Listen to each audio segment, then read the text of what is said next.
The wind moves across a silent gray wasteland.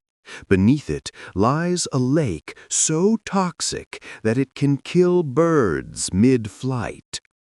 Its surface shimmers with oil-like colors, but what looks beautiful is deadly. How did a lake like this come to exist on Earth?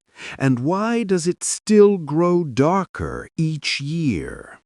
This is Lake Karachay, a small body of water in Russia's Ural Mountains, once used as a dumping ground for nuclear waste. For decades, it was kept secret, hidden behind restricted zones and cold silence. Today, it's known as one of the most toxic places on the planet. Standing near its shores for just an hour could expose a human to lethal radiation.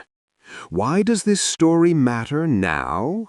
Because the legacy of Lake Karachay isn't just about the past. It's a warning about what happens when human ambition outruns responsibility. In the late 1940s, during the early days of the Cold War, the Soviet Union built a top-secret facility called Mayak. Its mission? Produce plutonium for nuclear weapons.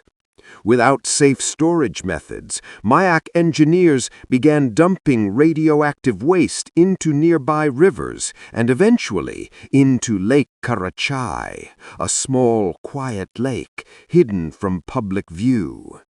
By 1957, a storage tank exploded at Mayak, releasing massive amounts of radiation across hundreds of kilometers, an event now known as the Kushtim disaster. Would you notice first the silence or the heat? In 1968, a drought caused the lake's water level to drop. The wind lifted radioactive dust from its dried shores, spreading deadly contamination over nearby villages. By the 1990s, Lake Karachay was almost filled with concrete and soil to prevent further exposure. But its toxic history remains buried just below the surface. Satellite imagery confirms the site's restricted access and visible containment structures.